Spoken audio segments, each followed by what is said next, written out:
Welcome po muli sa ating kusina.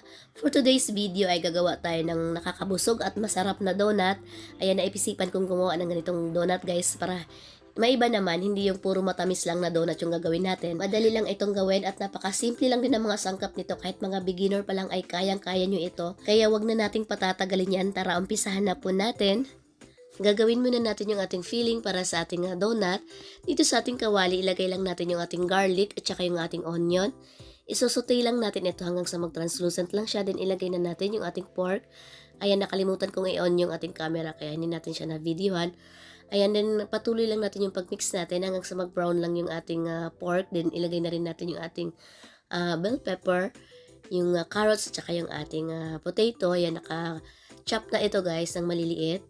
Ayan, dapat parehong size yung pagkat natin ng ating carrots at saka yung ating potato. Halu-haluin lang natin ito. Din ilagay na rin natin yung ating mga pangpalasa. Una yung ating paminta. Din naglagay din ako dito ng garlic powder. Ayan, tumigas na siya guys. Din yung ating paprika. Din naglagay din ako dito ng chicken powder. Sunod naman yung ating salt. Ayan, then i-mix lang natin ito hanggang sa ma-absorb lang yung ating mga pangpalasa. Pagpasensyahan nyo na yung boses ko guys kasi ilang araw akong nagtrangkaso kaya hindi ako nakapag-vlog. Ngayon naman ay medyo okay na. Then ay naglagay ako dito ng oyster sauce. Halu-haluin lang natin ito hanggang sa ma-absorb na lahat ng flavors dito sa ating meat. Naglagay ako dito ng 1/4 cup na water para maluto lang yung ating meat or yung ating pork. Then tatakpan lang natin ito guys. Then hayaan lang natin siyang maluto ng mga 12 to 15 minutes. Mahinang apoy lang po or medium heat lang. Then after 15 minutes, ito na yung ating pork or yung ating meat. Ayan, luto na siya guys. Then naglagay ako dito ng mixture ng cornstarch at saka ng water. Ito yung slurry natin para hindi masyadong buhaghag yung ating meat. Para hindi tayo mahirapan mamaya paglagay sa ating filling dun sa ating donut dough. Then, ayan, mix lang natin ito hanggang sa mag-well combine lang. Then, after nito, pwede na ito guys, patayin na natin yung ating apoy. Then, ita-transfer na natin siya ngayon dito sa ating bowl. Ayan, then, hayaan lang natin siyang lumamig bago natin siya ilagay sa ating donut. Yung timpla ng ating filling guys, ayan, pwede kayong mag-add kung nakulangan kayo sa lasa or pwede ninyong bawasan. Pero sa akin guys, okay na ito. Perfect na itong timpla natin.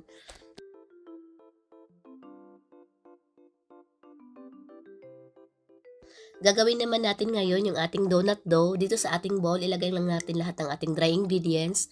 Ayan, pwede nyo masahin yung inyong dough guys manually. Ako gumamit lang ako dito ng mixer kasi kagagaling lang natin ng prangkaso. Medyo mahina pa tayo kaya gumamit ako ng stand mixer dito. Pagkatapos natin ilagay lahat ng ating dry ingredients, i-mix lang natin ito. Then ilagay na natin yung ating wet ingredients. Una yung ating 4 large egg yolk. Then ilagay na rin natin yung ating full cream milk. Ayan, pwede kayong gumamit ang combination ng evaporated milk at saka ng water. Kalahating evap, then kalahating water. Then, i-mix lang natin ito or i-beat lang natin ng medium speed lang hanggang sa mag-form lang siya ng dough or wala na tayong nakikitang dry flour dito sa ating mixing bowl. Kung medyo nakikita nyo dry pa yung inyong mixture, pwede po kayo mag-add ng liquid or ng water ng pakonti-konti, 1 tablespoon at a time hanggang sa mag-form lang siya ng dough. Then ayan, kapag ganito na yung texture ng ating dough, ayan, wala na tayong nakikitang dry flour, pwede na natin ilagay yung ating salt at saka yung ating room temperature na butter o softened butter. Ayan. Then, continue lang natin yung pag-mix natin hanggang sa mag-smooth at saka elastic na yung ating dough ng mga 8 to 10 minutes.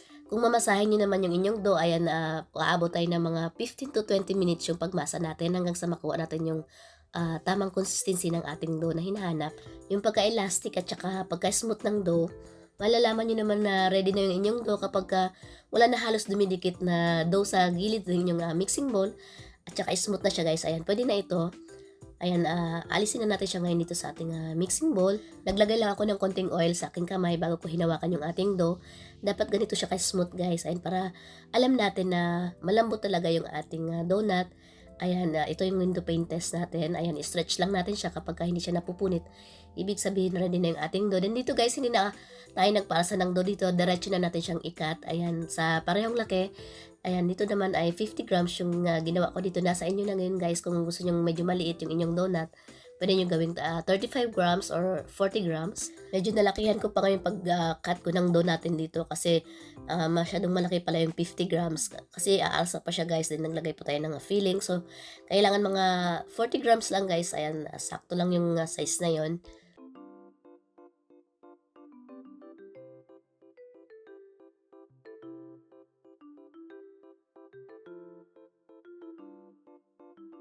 Pagkatapos nating i-cut yung ating dough, bibilugin lang natin siya ngayon hanggang sa magiging smooth na siya. Then, i-rest lang natin siya guys ng 15 minutes bago tayo maglagay ng filling.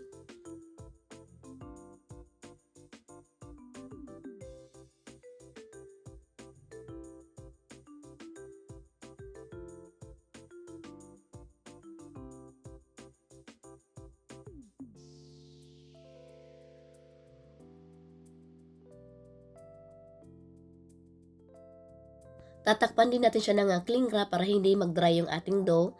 Then after 15 minutes, kunin lang natin yung una nating nabilog na dough. Then maglalagay na tayo ngayon ng filling.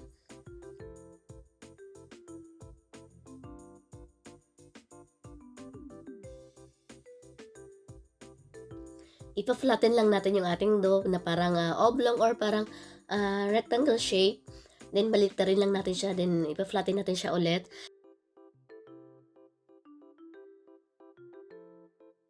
Paninipisin lang din natin yung gilid ng ating dough para mabilis lang siyang i-sealed mamaya kapag after natin siya lagyan ng filling. Then ayan, maglalagay na tayo ngayon ng ating palaman na niluto natin kanina. Dapat malamig na yung ating palaman bago natin siya ilagay dito sa ating dough. Or pwede nyo gawing ahead of time yung inyong filling bago kayo gumawa ng donut. Ilagay nyo na siya sa chiller. Then naglagay ako dito ng cheese. Pwede kayong gumamit ng mozzarella cheese or yung quick melt na cheese. Ito dito guys, parang hindi masyado nag-melt yung ating cheese dito. Kaya, ayan na. Pero okay lang naman. Ayan, din isisil na natin. Pagdugtungin lang natin yung magkabilang gilid ng ating dough.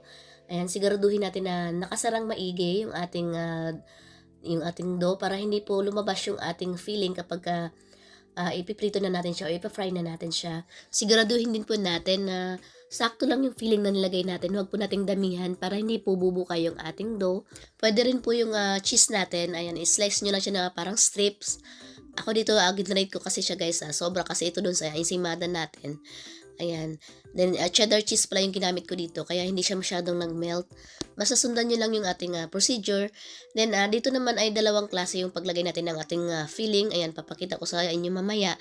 Kung medyo nahirapan kayo ng ganitong style or ganitong procedure na paglagay ng filling, meron pa tayong isa na option kung paano natin siya lagyan ng filling. Sa pagsara naman ng ating dough guys, ayan, ipapasok nyo lang yung kabilang dulo ng ating dough dito sa kabilang dulo, then ipipinch nyo lang siya hanggang sa magsara or mag-sealed na yung ating dough. Basta ang siguraduhin natin na masara natin siyang maigi para hindi siya bubuka mamaya kapag ipiprito na natin siya.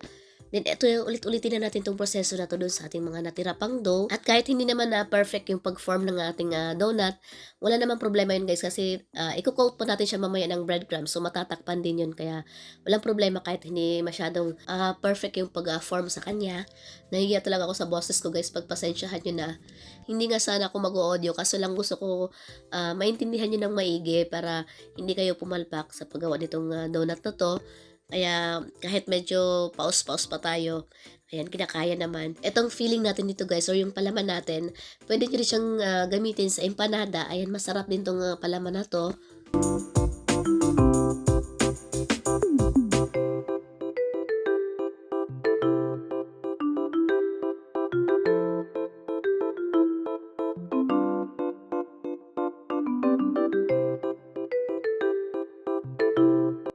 Pagkatapos natin siya lagyan ng palaman or filling, ayan, ilagay lang muna natin siya dito sa ating tray. Then, magre-ready na tayo ngayon dito sa ating pang-coating. Ayan, meron tayo dito breadcrumbs. Kailangan din natin dito guys ng egg white. Ito yung egg white kanina ng kinuhanan natin ng egg yolk. Ayan, lalagyan lang natin ngayon yung ating donut ng egg white bago natin siya i-coat ng ating breadcrumbs. Tumutulong din itong egg white guys na lalo magiging crispy yung outside ng ating donut. Then ayan, siguraduhin lang natin na nakakoat maigi yung ating donut ng ating breadcrumbs. Nilagay ko lang siya dito sa mini cake board para hindi na tayo mag-cut pa ng baking paper at madali natin siya mamaya ilagay dun sa ating pag pina-fry na natin siya or ipiprito na natin siya. Sa Shopee ko lang din pala binili yun guys. Ayan, pwede nyong gamitin yun sa tuwing gumagawa kayo ng donut. At saka pwede naman siya ulit-ulitin gamitin guys kasi hindi naman siya nadudumihan. Ayan, papatungan mo lang naman siya ng donut. Then, ayan, tatakpan lang natin siya ngayon. Then, paasahin lang natin siya ng mga 35 to 40 minutes. Ito naman yung pangalawang option sa paglagay natin ng ating filling or ng ating palaman. Ipa-flatten nyo lang muna yung inyong dough hanggang sa magiging bilog siya. Then, tsaka nyo ilagay yung inyong palaman at tsaka yung ating cheese. Then ayan, isi-seal lang din natin siya para tayong gumagawa ng pandesal or ng monay, bibilugin lang din natin siya guys. Mas madali itong proseso na ito guys compared dun sa ginawa natin kanina. Pero mas gusto ko yung ginawa natin una kasi parang kakaiba siya or mas bago siya sa ating paningin compare dito na nilagyan lang natin siya ng palaman para marami na tayong nakikita ganitong style na bilog lang siya tapos may palaman. Pero kung saan kayo komportable guys, dun ang sundin nyo. Then same lang din yung procedure na gagawin natin. Lalagyan lang din natin siya ng egg white, tsaka natin siya i-coat ng ating breadcrumbs.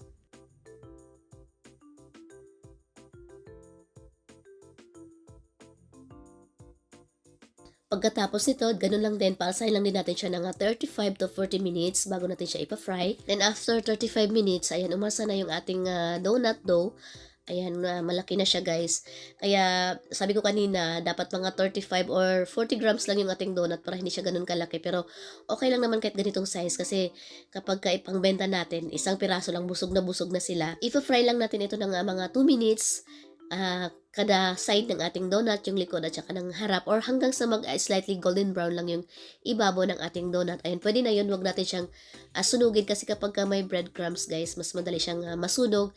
Then dapat yung ating oil, enough siya para paglagyan ng ating donut dito kasi medyo kulang yung ating oil. So kailangan marami talaga yung oil natin para hindi siya lulubog or hindi siya masunog agad yung ating donut kapag ilalagay na natin siya dito sa ating kawali. Then kailangan din yung apoy natin, medium heat lang.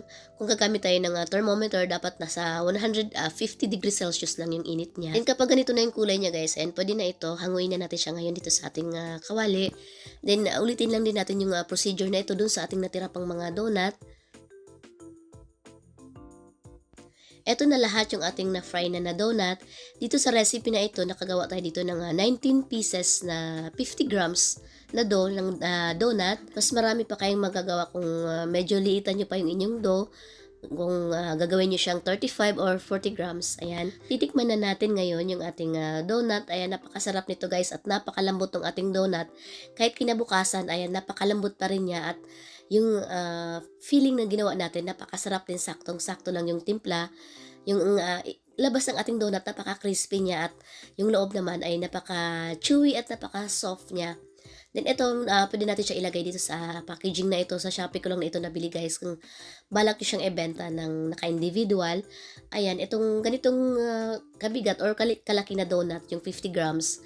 Pwede nyo siyang ibenta ng 55 pesos or 50 pesos kada isa. Kasi malaki siya guys at saka isang piraso lang busog na sila.